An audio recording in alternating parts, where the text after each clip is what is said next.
Hi friends, नमस्ते. मी sir Shivtej. कसे आहात? मजेत आहात ना? सुरक्षित आहात ना? ओके. तर आज आपण 12वी सायन्समधला महत्त्वाचा टॉपिक डिफरन्सिएशन, त्यालाच आपण मराठीमध्ये म्हणतो अवकलन किंवा विकलन. तर या टॉपिकमधील एक महत्त्वाचा भाग पाहणार आहोत. तो महत्त्वाचा भाग इतका महत्त्वाचा आहे की त्याला आपण IMP थेरमच म्हणू. ओके.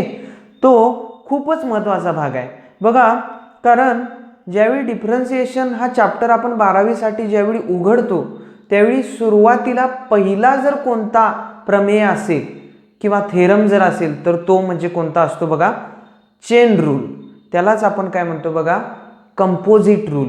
आणि त्यालाच काय म्हटलं जातं? Composite theorem. Okay.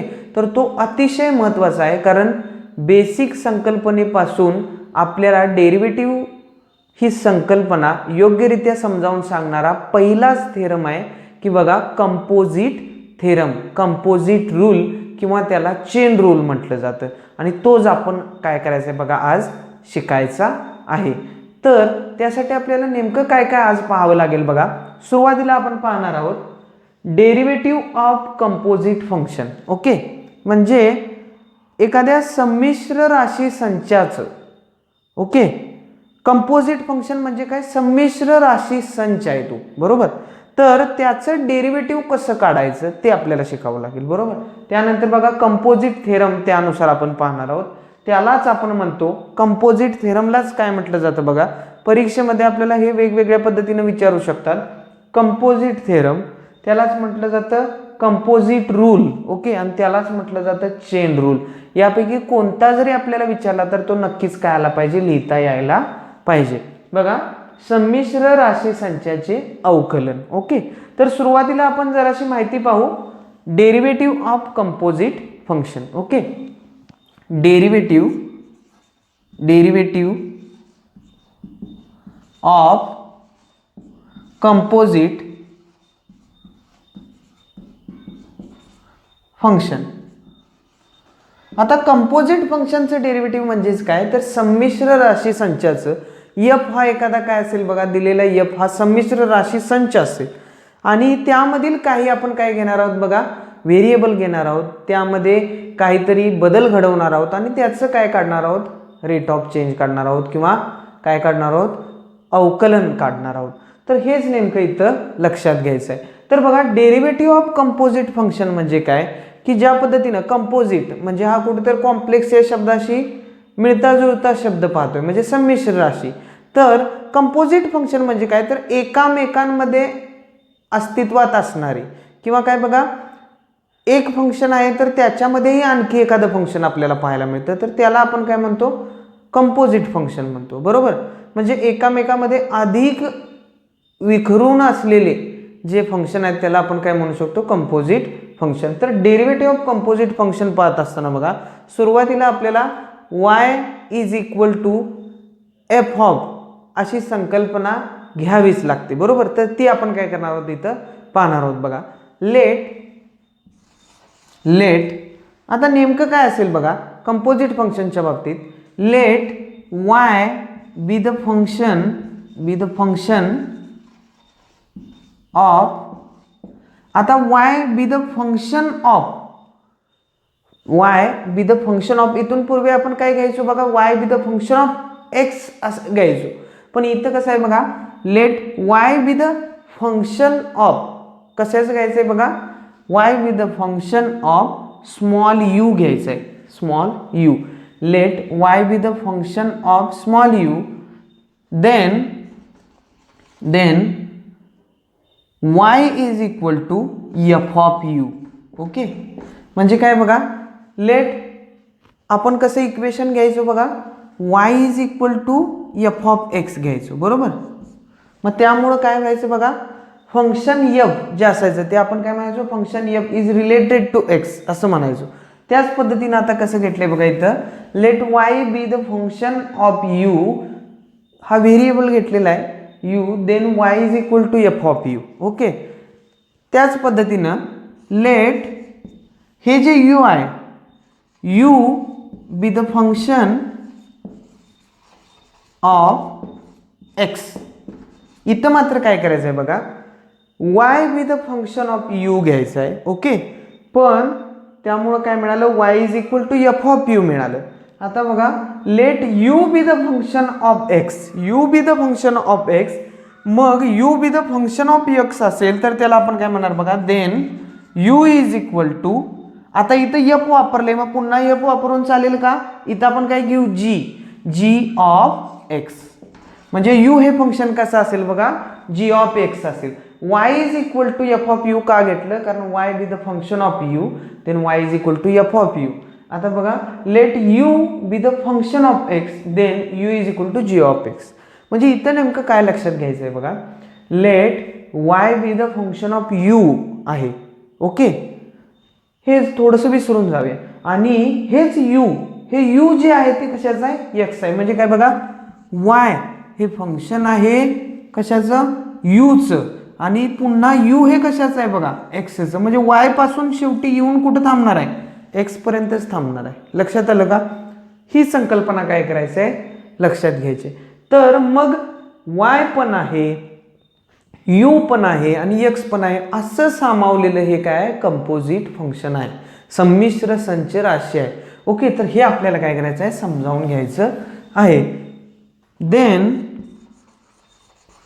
Y becomes, y is equal to, कसं फंक्शन मिळेल बघा आपल्याला, एफ ऑफ, ओके, पहिल्यांदा एफ घेतला, त्यानंतर काय घेतलं बघा, ह्या यूच्या ऐवजी इथं काय घेतलं, जी ऑफ एक्स. ओके, म्हणजे वाय कसं मिळेल बघा, दॅट इज वाय कसं मिळू शकतं, y is equal to f of, आपण हा मोठा ब्रॅकेट घालू, जी ऑफ एक्स. म्हणजेच काय, इथं फंक्शन एफ ही आहे, जी पण आहे, पण रिलेटेड टू एक्स आहे, यामध्ये यू ही फंक्शन दडलेलं आहे, म्हणून याला काय म्हणले, कंपोजिट फंक्शन म्हणले. म्हणजे y is equal to f of g of x, it is called as composite function. हे काय जगा वेगळं नाही आहे, बरोबर, आपल्याला माहीत आहे तेच आहे. ओके, कंपोजिट फंक्शन म्हणजे काय, तर एकामेकांमध्ये अवलंबून असणारे विखुरलेले काय फंक्शन इथं सामावलेले आपल्याला दिसत आहेत. ओके, आत्ता आपल्याला नेमकं काय बघायचं आहे बघा, कंपोजिट थेरम नेमका काय आहे तो काय करायचा आहे, बघायचा आहे. मग त्यासाठी आपण काय करूया बघा, सुरुवातीला कोणताही थेरम जर आपल्याला शिकायचा असेल किंवा आत्मसात करायचं असेल तर त्याचं स्टेटमेंट आपल्याला काय पाहिजे, पाठच पाहिजे. आणि ते जर पाठ असेल तर नक्कीच आपल्याला संपूर्ण थेरम पूर्ण शेवटपर्यंत लक्षात राहतो. आता बघा, सुरुवातीला आपण पाहू कंपोजिट थेरम.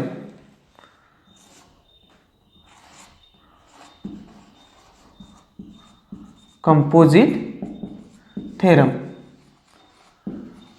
त्यालाच आपण काय म्हणतो बघा, चेन रूल. ओके, सगळ्यांनी लक्षात ठेवायचं आहे, चेन रूल. त्यालाच आणखी एक नाव आहे बघा, कंपोजिट रूल. कंपोजिट रूल हा थेरम जर आपण व्यवस्थितरित्या पाहिलं तर इतका मजेशीर आहे की त्याला आपण मजेशीररित्या शिकायचं आहे. ओके, हा IMP थेरम आहे बघा, IMP. कारण या थेरमला बऱ्याच वेळा आपल्याला एक्झाममध्ये विचारलं गेलेलं आहे. ओके, तर कंपोजिट थेरम आपल्या डोक्यामध्ये फिटच करून आपण काय करायचं आहे, ठेवायचा आहे. तर आता सुरुवातीला पाहू काय, स्टेटमेंट, थेरमचं स्टेटमेंट काय आहे बघा. स्टेटमेंट थेरम कसं आहे बघा, if y is equal to, if y is equal to f of u be the function, be the differentiable function, be the differentiable function, differentiable function of u. काय घेतले बघा, if y is equal to f of u be the differentiable function of u. मग असे आपण पाहिलेलं ते, if y is equal to f of u be the differentiable function of u and u is equal to, हेच u is equal to g of x. okay, g of x is differentiable function of हे कशाचं असेल x, then y is equal to f of in bracket g of x, f of in bracket g of x is differentiable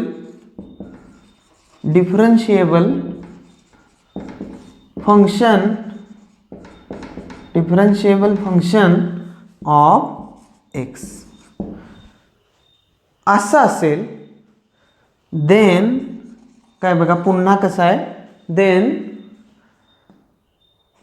dy by dx is equal to dy by dx is equal to dy by du into और cross कसं असेल बघा du by dx. लक्षात येते का? जरासं पुन्हा लक्ष देऊन बघा. If y is equal to f of u, मग अशी जे पाहिलं ते, if y is equal to f of u be the differentiable function of u, okay, and u is equal to g of x, मग अशी पाहिलं तसं is differentiable function of x, म्हणजे काय, जो u आहे तोच इथं आहे बघा डिफरन्शिएबल फंक्शन ऑफ u, आणि जो x आहे इथं तोच कसा आहे बघा डिफरन्शिएबल फंक्शन ऑफ x. म्हणजे काय, y is equal to f of u be the differentiable function of u and u is equal to g of x be the differentiable function of x, then y is equal to composite function इथं मिळते, y is equal to f of g of x is differentiable function of x, then dy by dx is equal to कसं मिळते बघा, dy by dx is equal to कसं मिळते, dy by du, म्हणजे काय derivative of y with respect to u पहिल्यांदा काढणार, into काय करणार derivative of u with respect to x काढणार. लक्षात आलं का? म्हणजे कंपोजिट फंक्शन कसं होते बघा, कसं रन होते, कंपोजिट फंक्शन y पासून कुठं झालं u पर्यंत, आणि u पासून शेवटी कुठं पोहोचलो आपण x पर्यंत. तर सुरुवातीला आपण कसं करणार बघा, जर याचं डेरिव्हेटिव्ह काढायचं झालं, याचं जर डेरिव्हेटिव्ह काढायचं झालं तर ते आपण कसं काढणार बघा, डेरिव्हेटिव्हलाच आपण काय म्हणतो dy बाय dx.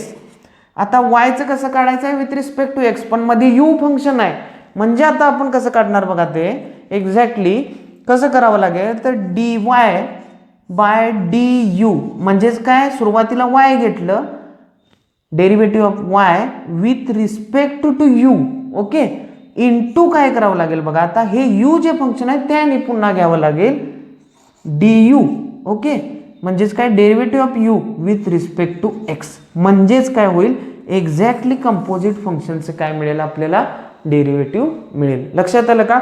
म्हणजे ही प्रोसिजर ह्या आपल्याला थेरम मध्ये दिलेली आहे. थेरमचं स्टेटमेंटच पूर्णपणे आपल्या काय झालं आता लक्षात आलं की काय y पासून संक्रमित झाले कुठपर्यंत बघा u पर्यंत, आणि u पासून कुठपर्यंत फंक्शन येऊन पोहोचलंय x पर्यंत, ओके, y पासून पोहोचलं u पर्यंत, u पासून पोहोचलं x पर्यंत, पण डेरिव्हेटिव्ह काढायचं आहे y चं पण विथ रिस्पेक्ट टू x, म्हणजेच काय आपण काय करणार बघा dy by dx is equal to dy by du into du by dx. हा झाला थेरमचा स्टेटमेंट. आता एक्झॅक्टली प्रूफ आपल्याला बघायचं आहे, त्यासाठी आपण इकडे येऊया.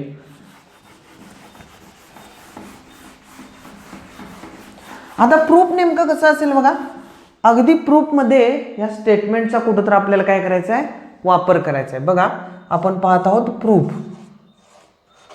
आता प्रूफ नेमकं कसं असेल बघा, सुरुवातीला आपल्याला काय करायचं आहे, जे आपण डेरिव्हेटिव्हची मुख्य मूलभूत संकल्पना पाहिली ते सुद्धा आपल्याला काय करायचं आहे इथं लक्षात घ्यायचे आहे. म्हणजे इथं फंक्शन आपल्याला कुठलं कुठलं मिळते बघा, y आहे बरोबर, u आहे, त्यानंतर काय बघा x आहे बरोबर, आणि जे फंक्शनशी रिलेटेड आपण जे म्हणजे फंक्शन दर्शवण्यासाठी जे लेटर्स घेतलेले आहेत ते f आहे, g आहे, याचा फंक्शन दाखवण्यासाठी आपण वापर केलेला आहे. पण एक्झॅक्टली व्हेरिएबल जे म्हणजे काय म्हणतो आपण बघा, एक्झॅक्टली व्हेरिएबल जे अस्तित्वात आहेत ते कोणते आहेत, y आहे, u आहे, x आहे बरोबर. तर या प्रत्येकाशी असणारा स्मॉल इन्क्रीमेंट आपल्याला काय करायचं आहे इथं सुरुवातीला घ्यावा लागणार आहे. म्हणजे y शी असेल, x शी असेल, आणखी बघा u शी असेल, निगडीत असणारा बदल आपल्याला काय करायचा इथं बघायचा आहे. सुरुवातीला आपण पाहू, लेट बघा, let delta x be the small increment, small म्हटलं तरी चालतं किंवा फक्त इन्क्रीमेंट म्हटलं तरी चालतं. The small increment in the value of x. Okay, let delta x be the small increment in the value of x. Okay, पुन्हा बघा, लेट आता कोणता येईल, एक्स, आपण एक्स पासून आला आता यू कडे येऊ. Okay, let delta U be the, आता इथं यू जो आहे तो करस्पॉन्डिंग घ्यायचा, कारण का बघा हा एक्स जो आहे तो कसा असतो बघा, आपण काय नेहमीच कसं घेतो, त्याला स्मॉल इन्क्रीमेंटमध्ये घेतो, बरोबर. एक्स मध्ये बदल स्मॉल इन्क्रीमेंटमध्ये घेतो, पण आता डेल्टा यू जो आहे तो आपण काहीतरी मानण्यासाठी घेतलेला आहे, म्हणून आपण काय घेणार, corresponding increment. Let delta U be the corresponding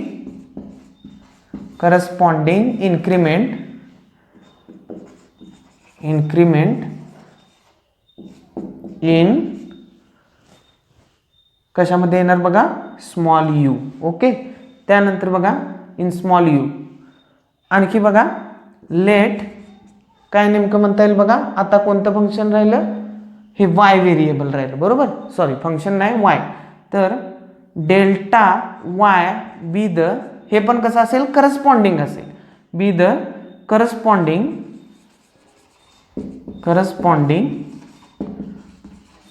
increment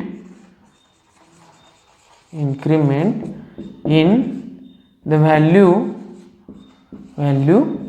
Y. Okay, इथं सुद्धा आपण in the value of you असं काय करू शकतो, निर्देशित करू शकतो. तर आता सुरुवातीला आपण स्मॉल जे चेंज आहेत ते बघितले, एक्स मधला, यू मधला आणि वाय मधला. डेल्टा एक्स मधला स्मॉल इन्क्रीमेंट आहे, डेल्टा यू मधला करस्पॉन्डिंग इन्क्रीमेंट आहे, बदल आहे, बरोबर.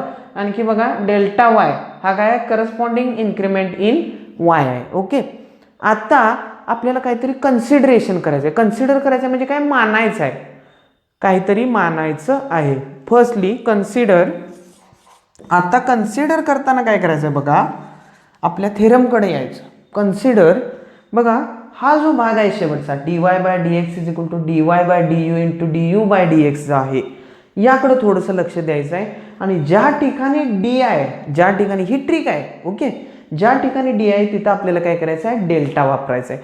म्हणजेच आपण काय घेणार बघा, consider delta y upon delta x is equal to delta y upon delta u into delta u upon delta x. Okay, जिथं जिथं डी आहे तिथं आपण काय वापरलं, डेल्टा वापरलं. म्हणजे कन्सिडरेशन केलेलं आहे की delta y upon delta x is equal to delta y upon delta u into delta x. Okay, हा काय झाला, स्मॉल इन्क्रीमेंट आपण काय घेतला बघा, डेरिव्हेटिव्हच्या स्वरूपामध्ये घेतलेला आहे. आता बघा, लेट टेकिंग लिमिट बघा, कौसामध्ये आपण घेऊ limit delta x tends to 0 on both side. Okay, दोन्ही साईडला काय करायचं बघा, limit delta x tends to 0, म्हणजे हा डेफिनेशन कोणत्याही डेरिव्हेटिव्हची काय आहे बघा, डेफिनेशन आहे. म्हणजे आता काय करणार बघा, दोन्ही बाजूंना लिमिट घेऊ, limit delta x tends to 0 delta y upon delta x is equal to limit delta x tends to 0 delta y upon delta u. Okay, गुणिले काय होणार बघा, limit delta x tends to 0, प्रत्येक फंक्शनला सेपरेट येईल, delta u upon delta x. Okay, आता लक्षात आलं का, limit delta x tends to 0 delta y upon delta x is equal to limit delta x tends to 0 delta y upon delta u into limit delta x tends to 0 delta u upon delta x. Okay, आता आपण काय इथे घेतलेलं आहे बघा, limit delta x tends to 0. Okay, here delta x tends to 0. Okay, काय घेतलेलं आहे बघा आपण, लिमिट कसं घेतलेलं आहे, delta x tends to 0. It is the काय बघा लिमिट आहे. ओके, लिमिट आहे. लिमिट कसं घेतलेलं आहे, delta x tends to 0. Here आणखी काय आहे बघा, आता limit delta x tends to 0 आपण इथं घेतलेलंच आहे. पण आपण इकडं जर आलो तर बघा इकडे लक्षात येईल आपल्याला मेन थेरममध्ये की y is equal to f of u be the differentiable function of u. Okay, आणि पुन्हा काय बघा u is equal to g of x is the differentiable function of x. इथं नेमकी ट्रिक काय आहे बघा, जर x हा काय व्हेरिएबल आहे आणि एक्सच्याच रिलेटेड आपल्याला काय मिळतो, इकडं u मिळतो. म्हणजेच काय, डेल्टा एक्स टेन्स टू 0 घेतलं काय, आणि जर u हे फंक्शन एक्सच आहे असं आपण इथं म्हणतो बघा, u is equal to g of x is a differentiable function of x. u हे फंक्शन एक्सच आहे तर आपण काय करू शकतो बघा, here u is function. Okay, u is function of काय म्हणलेलं आहे बघा, u is differentiable function of x म्हणतोय. म्हणजेच काय, u is function of x. Then आता जसं डेल्टा एक्स टेन्स टू 0 घेतलं त्याच पद्धतीने आपण काय करणार बघा, इकडे येऊया आपण.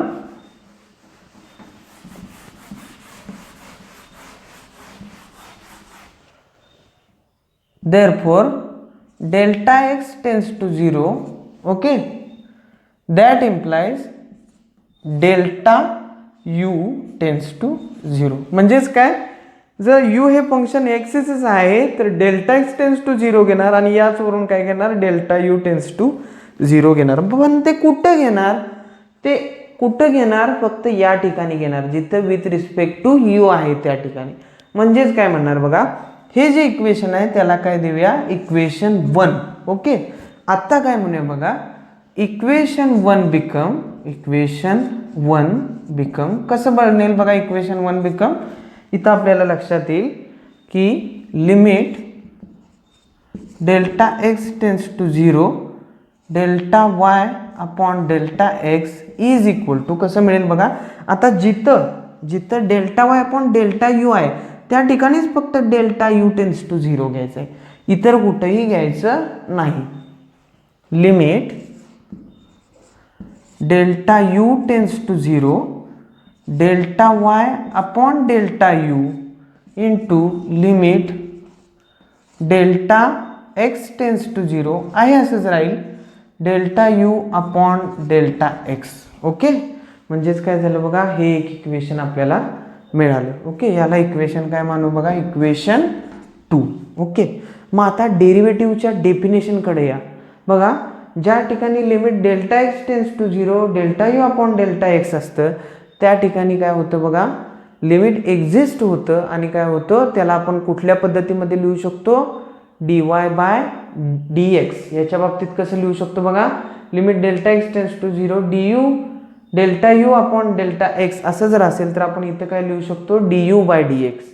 आता limit delta u tends to 0 delta y upon delta u असं जर असेल तर आपण याला काय म्हणू शकतो, dy बाय du. ओके, हे लक्षात येते का, म्हणजे काय बघा, आपल्याला डेरिव्हेटिव्हची डेफिनेशन आठवायची आहे. Limit delta u tends to 0 म्हणजे विथ रिस्पेक्ट टू यू आहे आणि लिमिट त्याचं काय डेल्टा यू टेन्स टू 0 आहे, याला आपण काय लिहू शकतो, dy बाय du च्या स्वरूपात लिहू शकतो.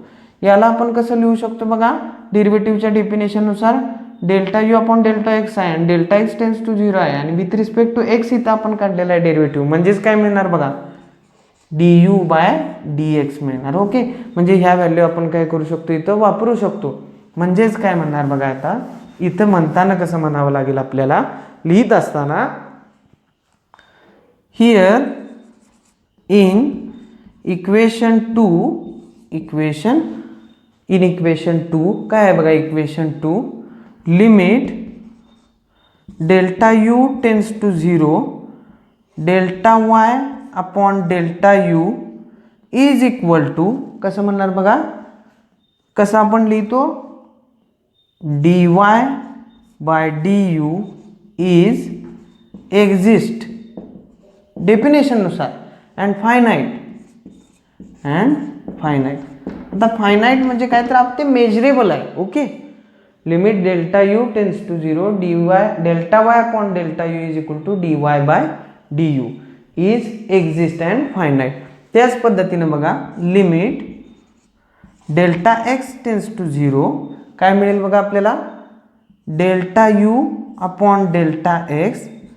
आता इथं एक्स आहे विथ रिस्पेक्ट टू एक्स आहे म्हणजे काय लिहिणार d u by d x. Okay, d u by d x is exist and finite. Okay, मग आपण काय करू शकतो बघा ह्या दिलेल्या इक्वेशन 2 मध्ये हे dy बाय डी यू इथं पुट करू शकतो आणि d u by d x इथं पुट करू शकतो. म्हणजेच काय करणार बघा देअरफॉर इक्वेशन 2 बिकम्स कसं बनेल इक्वेशन 2 लक्षात येते का बघा कसं बनेल limit delta x tends to 0 delta y upon delta x is equal to कसं बनेल बघा dy by d u into d u by d x. Okay, कुठं तर उत्तरापर्यंत पोहोचायला लागलोय आपण पोहोचायला लागलोय. आता इकडे काय येणार बघा पुन्हा या साईडला येणार.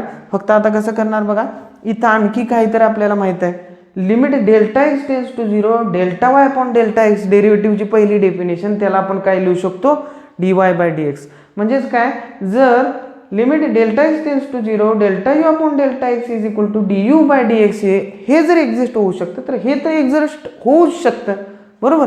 म्हणजेच काय होणार बघा हिअर हॅव टू एक्झिस्ट इकडं आपण येऊ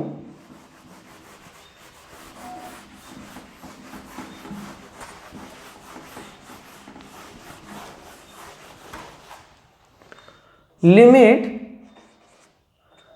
delta x tends to 0 delta y upon delta x is equal to काय असेल बघा इथं dy with respect to dx आहे आणि डेल्टा एक्स टेन्स टू 0 आहे म्हणजे काय dy बाय dx मिळेल इज एक्झिस्ट अँड फायनाईट म्हणजे मेजरेबल आहे. ओके, एक्झिस्ट आहे मेजरेबल आहे म्हणजेच काय म्हणता येईल बघा therefore equation 2 exactly become as therefore equation 2 exactly become as कसं बनेल बघा ते प्रत्येक ठिकाणी आता काय होतील व्हॅल्यू मिळतील आपल्याला. कशा मिळतील बघा dy by dx is equal to dy by du into du by dx. Okay, म्हणजेच काय बघा याच्या बाबतीत झालं dy बाय dx.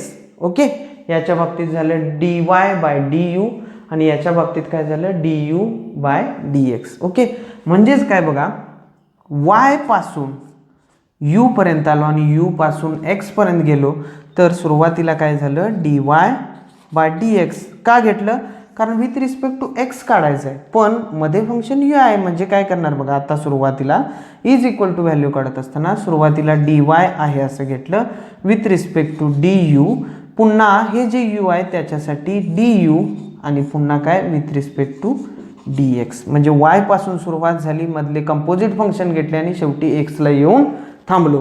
म्हणजे लक्षात आलं का हा झाला चेन रूल.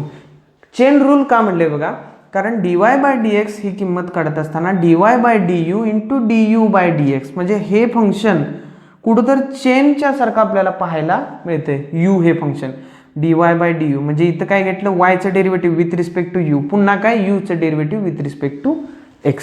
लक्षात आलं का यालाच काय म्हटलं जातं बघा hence that is the chain rule. Okay, or composite rule.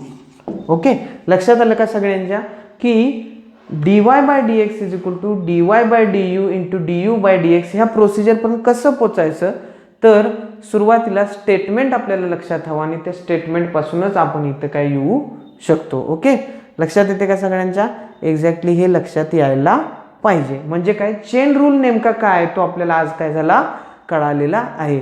तर नेमका चेन रूल काय आहे आणि आता चेन रूलच्या काही प्रॉपर्टीज आहेत ते आपण काय करायचे आहेत, शिकायचे आहेत, पण त्या नंतर शिकणार आहोत. पण सुरुवातीला हा व्हिडिओ पुन्हा पुन्हा पहा, म्हणजे चेन रूल, कंपोजिट थेरम नेमका कसा आहे तो तुमच्या काय होईल, पुन्हा पुन्हा महत्त्वाच्या गोष्टी बाबी पाहून अगदी डोक्यामध्ये फिटच बसेल. ओके, तर आज आपण इथं थांबूया. आणि जर तुम्हाला नक्की हा व्हिडिओ आवडला तर तुम्ही काय करा, त्याला लाईक करा, शेअर करा, आणखी सबस्क्राईब करा. तुमच्या मित्रांनाही सबस्क्राईब करायला सांगा. Okay, thank you.